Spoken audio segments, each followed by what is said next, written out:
Protect your DNA. BioPQQ can promote formation of new mitochondria. Infowarsstore.com. This week we've heard a lot about the president's proposed gun actions, these executive actions that he says that Congress needs to get in line with him.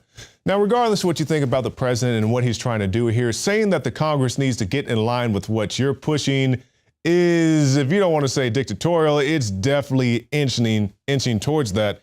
And I want to look at the president's fact sheet. He has a fact sheet about the new executive orders that he wants to push through.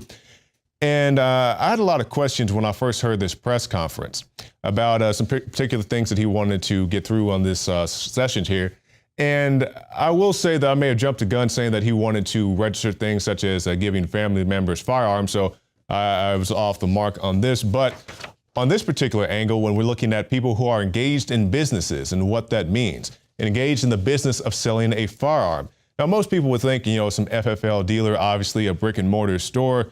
But he went on to expand it a little bit, and I want to read this example to you. And this is from the White House website. This is not my, ad lib here. This is what they said. For example, courts have upheld convictions for dealing without a license when as few as 2 firearms were sold, or when even 1 or 2 transactions took place when other factors were also present.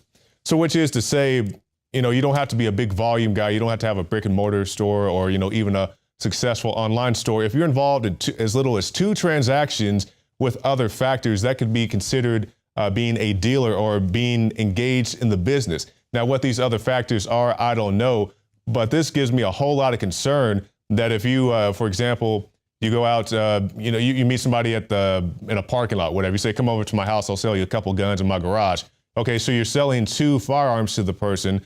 Now, what are these other factors that could have you considered to be engaged in business as far as the eyes of the law are concerned? And that's the kind of thing that really concerns me about this whole deal. It's a lot of iffy things that aren't really explained fully, in my opinion, for the people to decide on before this type of legislation takes effect. Now, other people had other issues with what the president had to say. And one of them was the widow of Chris Kyle, the decorated sniper. And she confronted Obama about his gun actions and says the new rules give people false hope.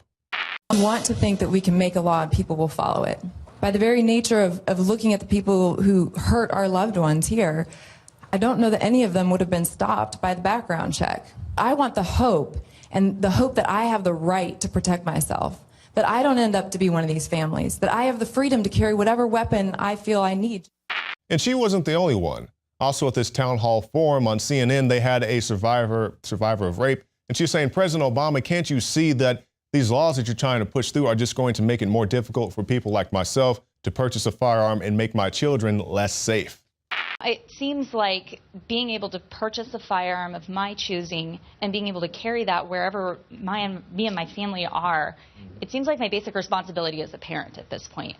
I have been unspeakably victimized once already, and I refuse to let that happen again to myself or my kids. So why can't your administration see that these restrictions that you're putting to make it harder for me to own a gun or harder for me to take that where I need to be is actually just making my kids and I less safe? Now, the president, to an extent, was correct in saying that she would still be able to buy a firearm. She would just have to go through the system that he wants to lay out, whether it be a background check or maybe even purchasing some type of smart firearm. We'll talk about kids using smart firearms here in a little bit. But for right now, I want to do a throwback from the vault and talk about Mayor Bloomberg and his, mayors against mothers having whatever. They keep changing the name. I can't keep it straight. But let's go ahead and run this ad, and we'll talk about it in real time, analyze it in real time, and show you all the fallacies of this anti-gun commercial and why it's really, in reality, a pro-gun commercial. 911, what's your emergency? It's my ex. He's trying to break in. Do you have a restraining order? This is my house. Please, my All right, let's son pause is right here. there. Open the Pause door. right there. So the ex is trying to break into the house. She has a restraining order against the ex. To me, that's a pretty big reason of why you should have a firearm in the home. Well, let's go ahead and continue with our analysis here. I need you to stay calm. He just broke in the door. You need to come now. Get away from him. Hey. Hit pause. Once again, so the ex has actually broken into the home. She has already called 911. And once again, as I always say, I'm not knocking the cops, but let's say a good response time is 2 minutes. All right. So it took this guy, 30 seconds to kick into the door. So he's already inside the home. He has a child. Now, if the woman had been armed, she could have shot the guy as he was busting through the door, which, is pretty much what I personally would do if somebody was trying to break into my home. Once they kick in that door, they cross that threshold. I got a nice big flat target to shoot at. That's when I'm going to pull the trigger if it is necessary. Let's go ahead and continue with the piece. Get out of here! I'm taking him!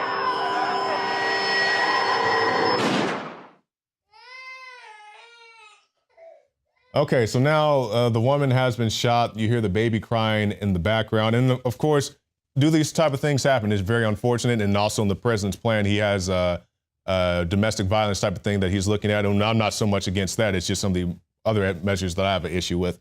But in this piece, so the woman calls the police. She has a restraining order. The person actually breaks into her home.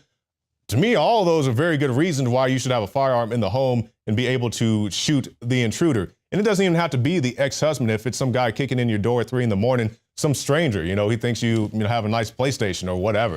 He wants to come to your house and steal it. Those are all good reasons as to why you need to be armed or have the ability to arm yourself independent of any type of background check or RFID. Let's say you do have a smart gun, right? You go get your gun. Your hands are sweaty. You just got out the shower. You got soap on your hands. Whatever reason, it interferes with your finger on that RFID, and now it can't read your fingerprint scan. So to me, that's a pretty big issue to consider before you go out and purchase a smart gun. Now, once again, I'm not against smart guns per se. If you choose to go out and buy one, that's fine. My issue is if, and it's an if at this point, if they want to mandate that the gun manufacturers have to make them, or if they want to mandate that gun stores have to have them, or if they want to mandate that you have to have one of these type of features on your firearm to purchase it. Those are the questions I have an issue with. And like I said, they're at this point just ifs.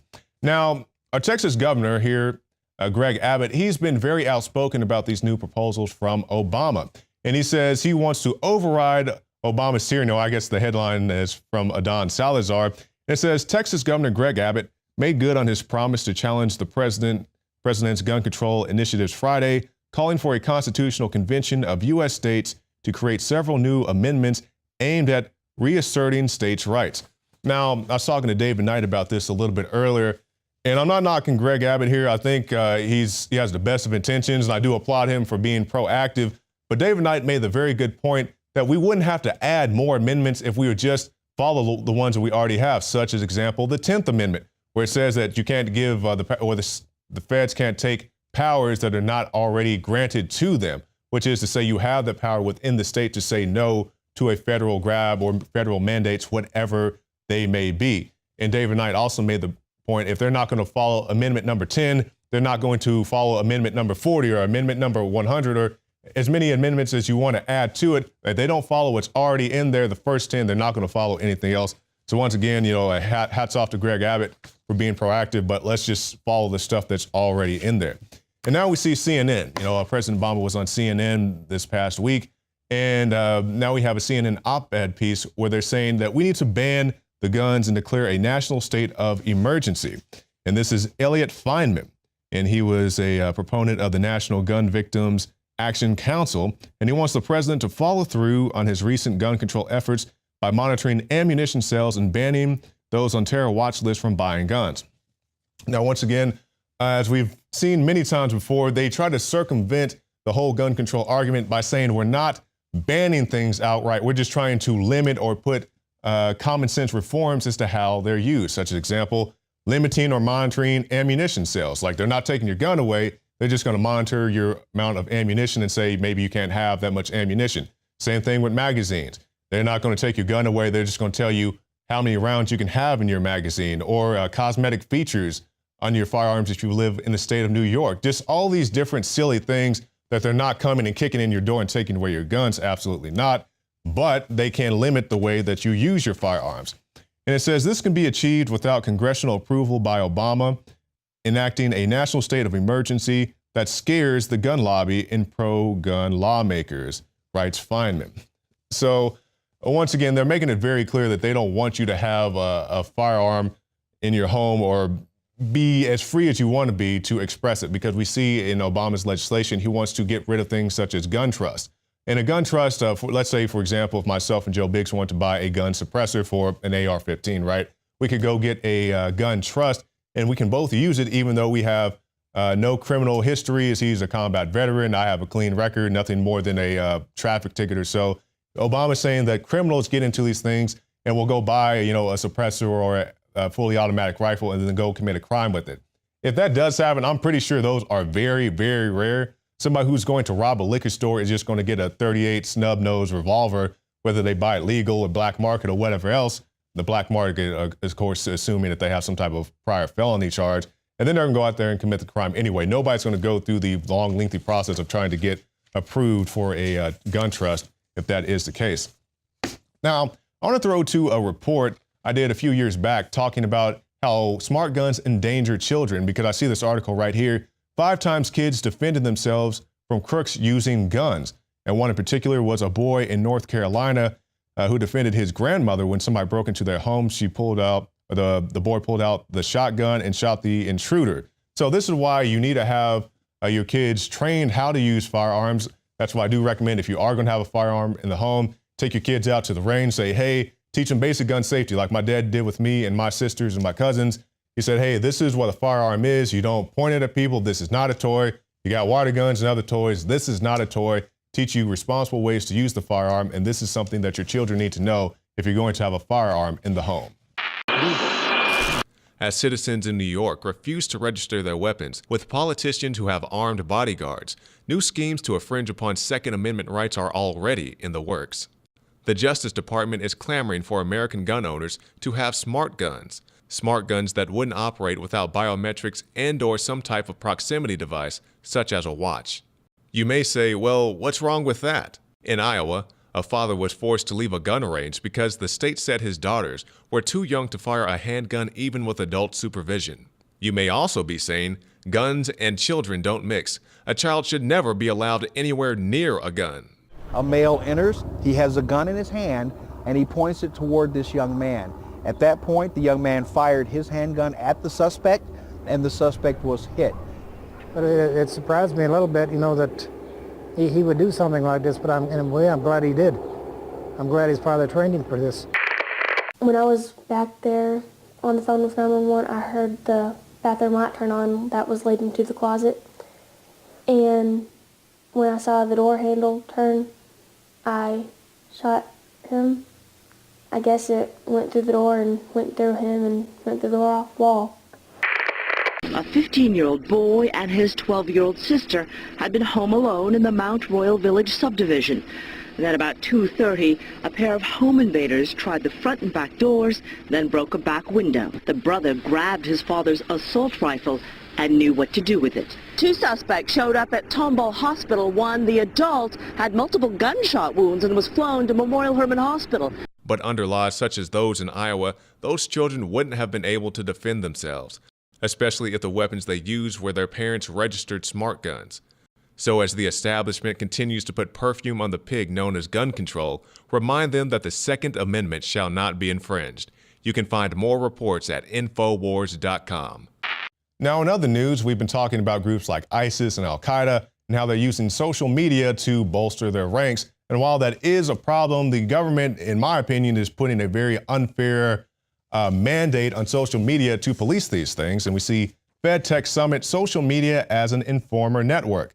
Government demands tech companies find solution to terror recruiting. And it says talks between the government and Facebook, Twitter, and Google and Microsoft will center on the use of social media to recruit terrorists, according to CNN. And they're saying finding potential terror agents and inspire them to become violent and coordinate attacks. Of course, that's what some of these groups are using these social media platforms for. Once again, I don't encourage that. They could stop this stuff simply by shutting down the Twitter accounts of groups like ISIS, but they don't do that because they can track their activity. Even though they're tracking the activity, they're not stopping the terror attacks that follow from the activity. It's very strange to me indeed. Also, we see here domestically, Pepsi is now going to label some of their products non-GMO in their labeling efforts, because you recall previously Pepsi had been against labeling GMOs. Back in 2013, they spent close to $9 million fighting labeling of their products as GMO, but now it seems like they have conceded, at least in a small way, to the demands and will of the people. And lastly, before we go into more special reports in our next segments, Marine Corps ordered to make job titles gender neutral.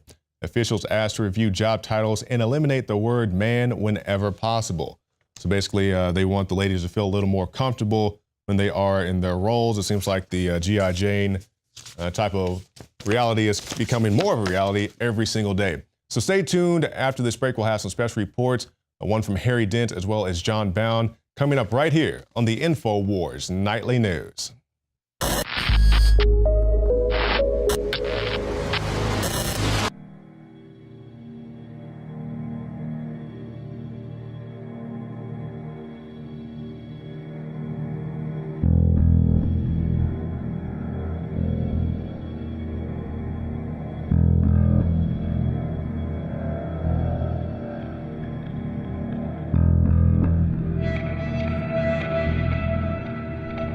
Shane Steiner's involvement with InfoWarsLife.com truly happened in an organic way. I went to high school with Shane, his brother, knew his parents well, and he was visiting the office once, hadn't been to the office in years, and said, wow, I notice you're making and selling supplements. Do these really work? Because I've tried a lot of supplements as a workout enthusiast, and I really think most of them are hype. And I said, here, take some home, try it. Well, a few weeks later, he came in blown away and said, I want to buy 3 boxes of this stuff to give my friends and family. It's simply amazing. He said, why does it work so well? And I said, listen, go to InfoWarsLife.com, watch the informational videos with Dr. Group and others. They understand how it all works. I know that it works for me. That's all I understand. The science, the facts, the research, people's testimonials, they're all on InfoWarsLife.com. You can check it out for yourself. I wanted to go to the gym. I wanted to push myself and work out harder. And that led to me being able to come out and do stuff like the barefooting and the surfing and stuff like that, which I've never done. I never would have done that 2 years ago. Shane has said over and over again, more than just libido and energy, it made him want to get into the gym more. It made him want to get in better shape. And believe me, the Steiners have amazing genetics.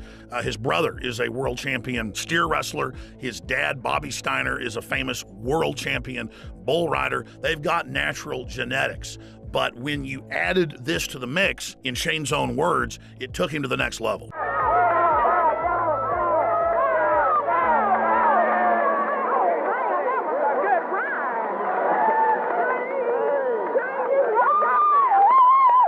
Shane noticed the mental clarity. Bobby was able to work out longer and gain muscle mass. He's already completely shredded. I gotta admit, for me, the biggest effect has been libido. Now, I've never claimed to have a body like some beach model, but back when I was 20, 22 years old and worked out every day, I looked great. But over the years, and being married, having 3 kids, and working 18 hours a day, I gained basically 100 pounds. And it's been a long process losing that weight in the last 4 years. But if you look at the photos and the videos of what I looked like 4 or 5 years ago versus today, the results are dramatic. I'd already cleaned up my diet. I was working out hard, but I'd only lost about 20 pounds. It was adding the other key ingredients from InfoWarsLife.com that helped me personally go to the next level and shed another 35 pounds. This has actually made me feel so good that here lately, about a year ago, I started training jiu-jitsu, and that kind of led to doing some boxing and kickboxing. I mean, it's amazing that 2 years ago, I was on the couch and couldn't even tie my shoes, and now I'm training with MMA fighters and just doing stuff that I never thought that I would be doing ever again. So Super Male Vitality has allowed me to do some amazing things, and if it has those kind of effects for me, I know that it will do great things for you. So just try Super Male Vitality. I promise you, you'll love it. And finally, let's look at Anthony Gucciardi, Infowars.com reporter. He also works with Dr. Group and others, helping develop the newest, most cutting-edge, high-quality supplements. Let's take a look at what happened when he tried to barefoot ski for the first time with the Steiners. And remember, we're not making fun of him. He had the will to get in the arena, and he's lost more than 10 pounds in the last few years of fat and gained more than 10 pounds of muscle. And Anthony chalks it up to Super Male Vitality as well.